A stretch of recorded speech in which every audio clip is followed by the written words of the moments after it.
Olá, começa agora mais um programa Cidadania na TV Senado. Eu sou o Sérgio e somente nos 4 primeiros meses desse ano foram registradas 4.486 denúncias de abuso sexual sofrido por crianças no Brasil. Os dados são do Ministério da Mulher, da Família e dos Direitos Humanos. Infelizmente, o número alarmante tende a ser ainda maior, uma vez que boa parte dos casos não chegam ao conhecimento do poder público, seja por conta da vergonha das famílias em tratar do tema ou por serem as vítimas coagidas a não falar. Para conversar com a gente sobre essa triste situação, o nosso convidado de hoje é Itamar Gonçalves, gerente de programas da Fundação Childhood no Brasil. Bem-vindo, Itamar.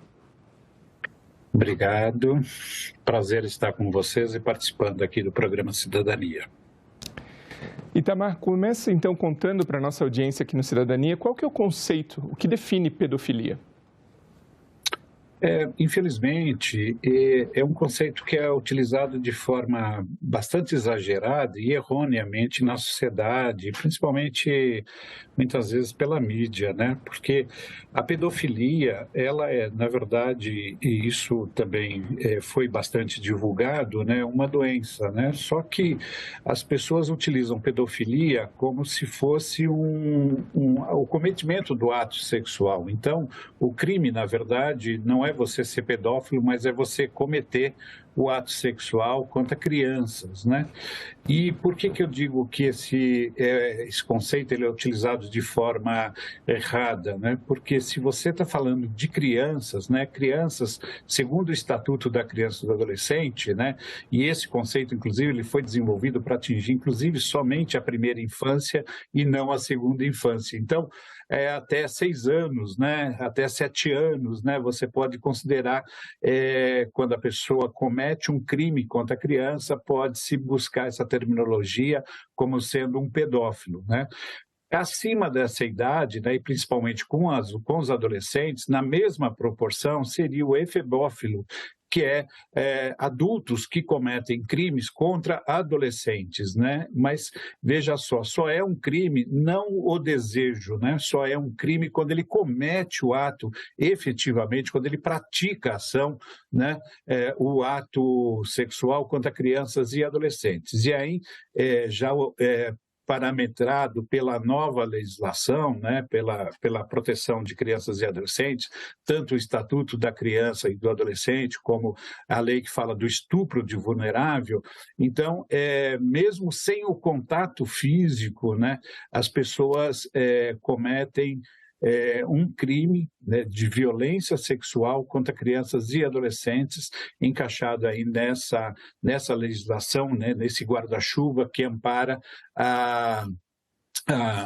tanto a proteção, né, que protege crianças e adolescentes. Portanto, por exemplo, um telefonema erótico, né, para uma criança ou adolescente pode ser caracterizado, né, um estupro de vulnerável. Isso, Sérgio, é muito importante porque as pessoas desconhecem, né, as diversas facetas, né, dessa violência cometida contra crianças e adolescentes. Então, quando a gente, no nosso imaginário, quando a gente fala estupro de vulnerável, né, muitas vezes as pessoas estão buscando uma situação que é uma situação de agressão, uma situação que leva para o mato escuro, é o cara barbudo, é a pessoa mal encarada, né?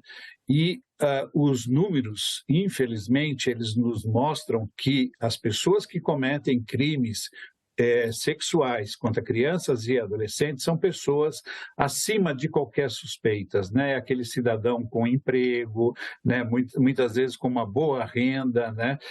Que provê não só a família, né? Mas que transita em todos os setores da sociedade, na igreja, né? Na comunidade, enfim. Então, é disso que a gente está falando, e eu entendo quando você fala dessa dificuldade, né, É exatamente por isso, porque, né, o crime cometido por desconhecidos não chega a 30%, né?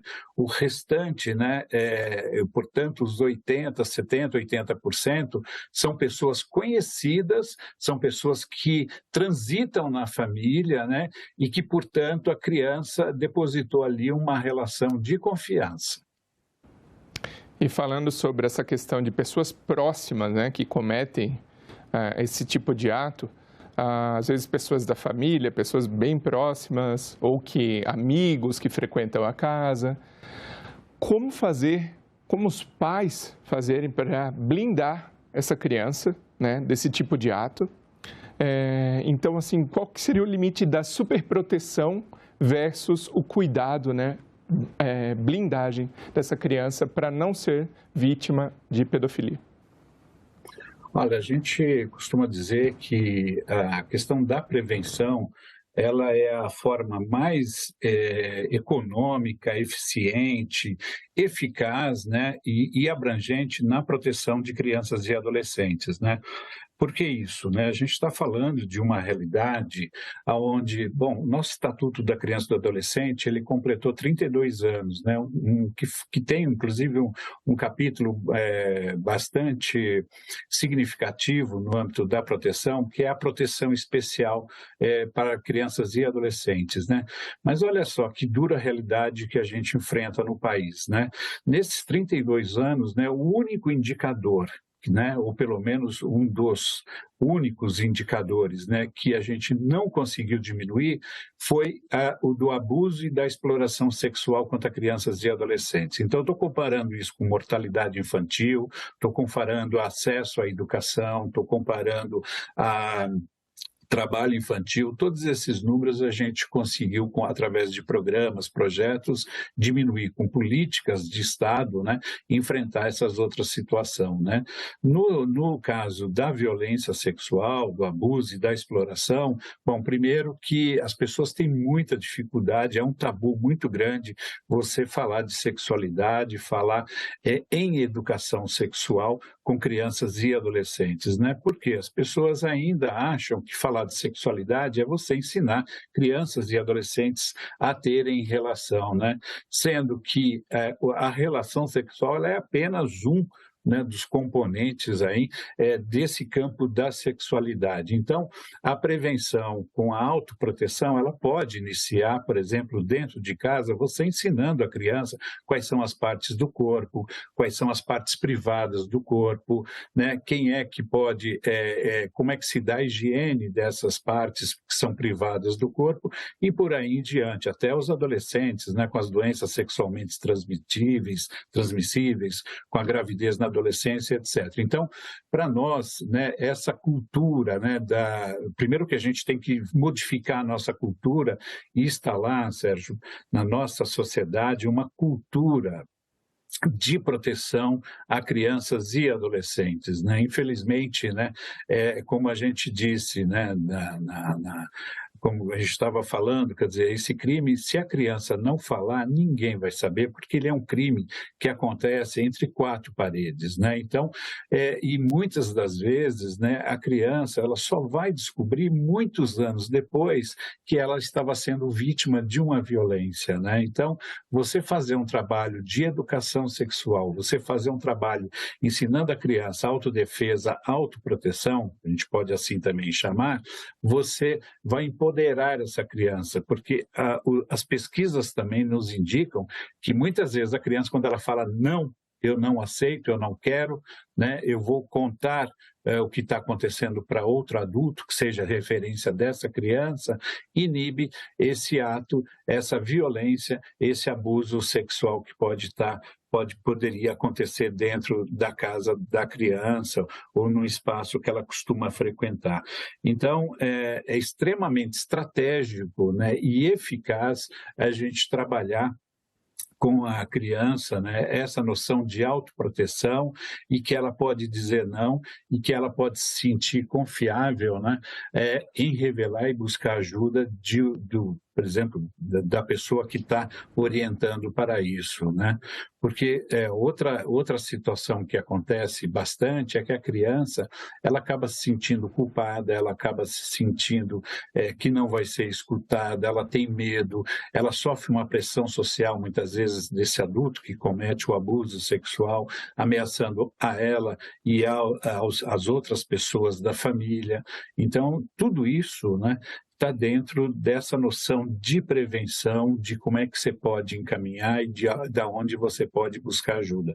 Por isso que a gente diz que essa prevenção, né, que a gente chama inclusive de prevenção primária, né, que são essas informações básicas, são as campanhas, mas de fato, né, o nosso desejo, né, de muitos anos era que, né, a gente tivesse uma política pública, né, estruturada, né, no sentido de ter um grande programa, né, tratando da questão da prevenção, porque essa informação ela é global, ela parte da família, sem dúvida nenhuma. A família tem um papel muito estratégico, né, no sentido de fortalecer essa criança e dizer que ela tem o direito de não sofrer o abuso sexual, de não sofrer violências dentro de casa e que ela pode confiar ao buscar um adulto, né, para relatar o que aconteceu, porque ela vai ser protegida e não criminalizada ou revitimizada, né, como muitas das vezes acontece, né?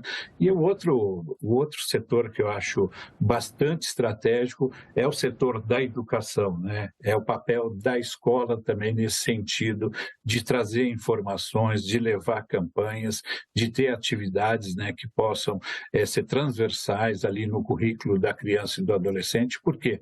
Pasmem vocês, mas a escola, né, depois do conselho tutelar, a escola é o espaço que mais recebe denúncias e muitas vezes esses profissionais não estão preparados para fazer essa escuta dessa revelação que a criança faz ao buscar essa pessoa de referência, seja o educador, seja um outro profissional que atue na escola, né?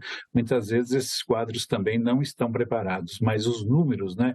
Eles apontam os números nacionais que depois do conselho tutelar, a escola é o local onde as crianças revelam situações de abuso e de exploração sexual.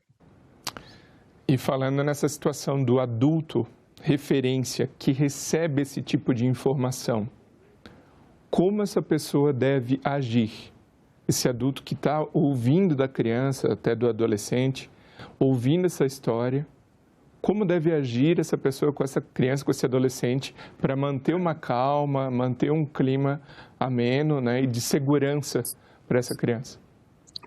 Olha, seja um profissional, né, de qualquer setor, seja na própria família, né, primeiro não mentir, né, dizer que vai ficar tudo bem, não vai ficar tudo bem, né, dizendo do seu papel de adulto, né, você precisa fazer essa denúncia, né, e se possível, né, através da rede de proteção e dando as informações de como é que vai se dar o atendimento da criança. Agora, ali naquele momento onde ela está revelando, né, o importante para os profissionais e para esse adulto que está fazendo a escuta, de fato é escutar a criança, né, porque muitas vezes ela fica também colocando ali seus valores, colocando palavras na boca da criança. Então, o que seria aconselhável, né, e o mais adequado é você não interromper essa narrativa da criança, deixá-la relatar, né, o mais da forma dela, enfim, né, ser mais... garantir esse espaço de fala, mas principalmente garantir esse espaço de escuta, né? E depois fazer os apontamentos do que se ouviu para fazer, se for uma escola, por exemplo, fazer o relatório e poder encaminhar a denúncia, né? O importante é não omitir, não deixar de denunciar, né? E eu aproveito, se você me permite, né, dizer que as pessoas, né, a gente estava falando da questão da sexualidade, tem um item que é muito importante e comum hoje na nossa sociedade, que é a questão do online, né, o acesso às redes sociais, né? Então, o que eu diria para essas famílias é o seguinte, meu amigo, minha amiga, se você não conversar, né, não orientar, não trabalhar essa questão da sexualidade com seu filho, com sua filha, né? Possivelmente essas redes sociais, né, inclusive materiais pornográficos, irão fazer. Essa indústria é que vai iniciar, né, o seu filho. Então, quando eu falei aqui das partes privadas, né, é também você estar atento às situações, o que que teu filho, quais são os espaços, né, e aí a participação mesmo do adulto, né, dessa pessoa, da família, né, que acompanha ali a criança ou adolescente, né, ter essa abertura para a conversa, porque muitas vezes a criança ela acessa ali um material pornográfico, ela nem sabe, né, o que está acontecendo ali e de que forma que você vai conversar com essa criança, né? Você vai ter que dizer para ela que esse material ele foi feito exatamente para consumo adulto, não é um consumo para a idade dela, né? Agora, é claro que você pode aproveitar esse momento também para saber quem que está fornecendo esse tipo de material, onde ela está buscando, né? Em que rede ela está conseguindo acessar e preferencialmente também encaminhar essa denúncia, né?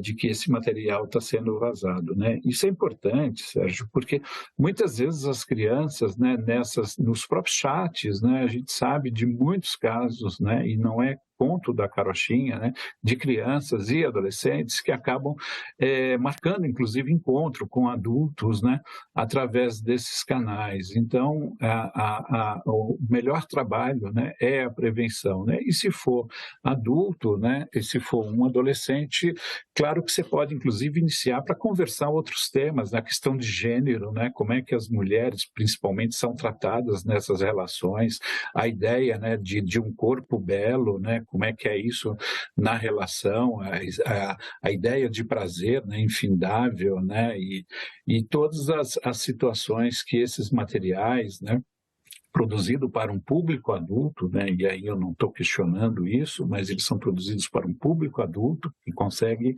ter discernimento e fazer a sua opção se quer ou não, que é diferente de crianças e adolescentes. Mas esse é um belo momento para você poder fazer esse trabalho de prevenção e fazer essa conversa, né? Inclusive da conduta, né, sexual da família, né? Quer dizer, o que é permitido, o que não é permitido. Isso faz parte da orientação, faz parte do diálogo e, ao meu ver, e ao nosso ver, da Childhood Brasil, é a melhor forma que você tem, né, de fazer um trabalho de fato preventivo e um trabalho de autoproteção para cada uma das crianças e adolescentes. Agora, um ponto sensível, com certeza, é a questão das crianças que, ainda que com orientação de pais, elas, como eu falei na abertura do programa, se sentem coagidas ou têm vergonha, né? Então, como os pais podem identificar sinais de que essa criança está passando por esse tipo de situação, está sendo vítima de pedofilia? Então, essa é uma boa questão, porque, olha só, a grande dificuldade nossa é o que eu falei também no início, né? Se a criança não falar, dificilmente você vai saber que isso está acontecendo. Obviamente, a gente tem algumas relações, né? Que são, por exemplo, quem acompanha uma criança percebe a sua mudança de comportamento, seja por uma ameaça de um adulto, seja por uma situação, sei lá, um falecimento na família, né? Pode, de fato, impactar aí esse cotidiano dessa criança e alterar toda a sua dinâmica. Então, o que é importante é, de fato, né, estar atento aos sinais, né? A gente tem os sinais que são os sinais físicos e esses poucos ficam, né? Que a gente chama de evidências físicas, né? Esse é um número basicamente irrisório que aparece nas situações de abuso e exploração. Mas, claro que existem, né? Então, sangue, por exemplo, nas roupas íntimas, sêmen, doenças sexualmente transmissíveis, né? Obviamente, se tratando de uma criança, o que aconteceu, isso precisa ser investigado e apurado para saber por que isso aconteceu, né? Mas como isso é a minoria dos casos, né? As outras mudanças são exatamente as mudanças corporais, né? De comportamento, né? Então, assim, eu sou uma criança bastante alegre, extrovertida e de repente eu me recolho, fico introspectivo, né? Eu não me paro de me relacionar com as pessoas, né? Ou ao contrário, né? Eu começo a demonstrar um conhecimento conhecimento, né, sobre relação sexual que não está apropriado à minha idade. Então, aonde que eu estou buscando essa informação, aonde que eu estou aprendendo, né, e revelando essa situação. Isso tudo são pontos, né, que são importantes, né, e que é fácil de ser acompanhado, né, tanto pelos pais como para os educadores, né? Uma criança, por exemplo, que para, sei lá, né, de se cuidar, né, e ela era extremamente, enfim, tinha um cotidiano aí dentro da normalidade, né, e ela passa a não pentear mais o cabelo, enfim, né, não colocar roupas que não são adequadas. Até para isso, olha só, né, eu tenho um exemplo, eu uma vez conversando com uma pessoa, ela foi vítima de abuso sexual e ela começou a utilizar, ela contando que quando adolescente, quando ela tinha ali 12 anos, né, no máximo 13 anos, o que ela fez? Ela viu que o corpo dela tinha se transformado e isso fazia com que esses adultos, né, que abusaram sexualmente, né, então ela achava que o corpo dela, que ela era culpada de gerar esse desejo nessas pessoas adultas, como se não fossem eles que tivessem dado o limite, e sim ela que tivesse dado o limite. E sabe o que ela fazia? Olha só a estratégia, né? Ela enrolava saco plástico para diminuir os seios, né? Colocava camisas folgadas, né? Usava calças folgadas, exatamente para ficar horrível, né? Digamos assim, esteticamente, né? Dentro da norma de conduta aceitável em relação à moda, né? Exatamente para não trazer esse desejo. Então, os comportamentos são diversos, né? O que eu poderia dizer é que preste atenção, né, para as evidências físicas, né, machucados, doenças, né, que podem estar surgindo, inflamação na garganta, por exemplo, né? Isso é um dos indicadores também que podem ser provocado pelo sexo oral, né? E o outro lado é a mudança de comportamento abrupta, né? Algo que eu não fazia, eu passo a fazer. Obviamente não está escrito na testa de ninguém que é abusador e também não está escrito em nenhuma criança que ela é abusada, mas o corpo das crianças, né? Os nossos corpos, eles falam. Então, e é essa mudança, essa mudança desse ritmo, essa mudança, né, desse fazer e se expressar cotidianamente, que cada um dos pais, cada um dos adultos que se relacionam com crianças no seu cotidiano, no seu trabalho, na sua família, precisa estar atento. O senhor comentou no início do programa que a pedofilia é uma doença da pessoa, né, do pedófilo. Então, eu te pergunto, Itamar, como agir, como conviver com um criminoso, um pedófilo que comete um estupro de vulnerável, fica preso X anos, de acordo com a nossa legislação, e depois é solto e está na sociedade novamente e continua, salvo engano, com essa doença que o senhor comentou, né? Que não é um crime de, roubei alguém, enfim, furtei algo. A famosa, né, comentada castração química, qual a efetividade disso, na sua opinião? Tem duas coisas aí, que a primeira delas é dizer, cometer um crime sexual, sendo pedófilo ou não, eu digo assim, né, a maioria dos crimes, eles não são cometidos por pedófilos, porque esses adultos que se relacionam com crianças, né, infelizmente, agora até cresceu o número de crianças até 5 anos sendo vitimadas no abuso sexual por adultos, né, eles também têm relação com outros adultos. Muitos são pais de família, muitos têm, né, enfim, né, outras relações, né, com outros adultos, né, e a criança é mais um número, né, que é mais uma oportunidade que surgiu, né. O que eu disse é que o pedófilo, né, quando ele comete o ato sexual, quando ele consegue ir às vias de fato, né, sem dúvida nenhuma ele precisa ser responsabilizado. Eu defendo muito, né, quer dizer, seja através da responsabilização, e que é importante para cada uma das pessoas que comete crime sexual, até para dar uma resposta para a criança que valeu a pena ela revelar, que ela está sendo protegida, que ela vai ser cuidada, né? Inclusive que fez sentido para ela essa revelação, mas eu costumo dizer que, né, mais do que isso, a gente não tem uma política, por exemplo, para trabalhar com os abusadores, né? Porque, como você disse, ele cumpre lá a sentença, ele pode ficar 8 anos preso, né, num sistema de internação, mas ele retorna para a sociedade e muitas vezes ele retorna para essa família. Então, isso é importante, né? Quer dizer, qual é a política em vários países, né, inclusive da Europa, que já tem esse trabalho, né? Porque, olha, muitas vezes, e é uma coisa que eu não canso de ficar assustado, muitas vezes as pessoas, elas nem sentem que foi um crime, porque é tão natural na cultura brasileira, né? Em algumas regiões, né, os avós iniciarem as netas, os pais iniciarem as filhas na sua atividade sexual, né? Quando a gente fala, por exemplo, né, na nossa comunidade, né, e aí eu estou trazendo a questão da cultura de proteção, né, o quanto é bacana, né, você ser um homem de 40, 50 anos e estar namorando uma menina adolescente de 13, 14 anos, né? Então, essa cultura machista, né? Então, assim, o grande desafio que nós temos de fato, de fazer, primeiro, ter um trabalho, né, de mudança cultural mesmo e qual é o lugar que nós queremos, né, para crianças e adolescentes nesse sentido da proteção a todas as violências, né?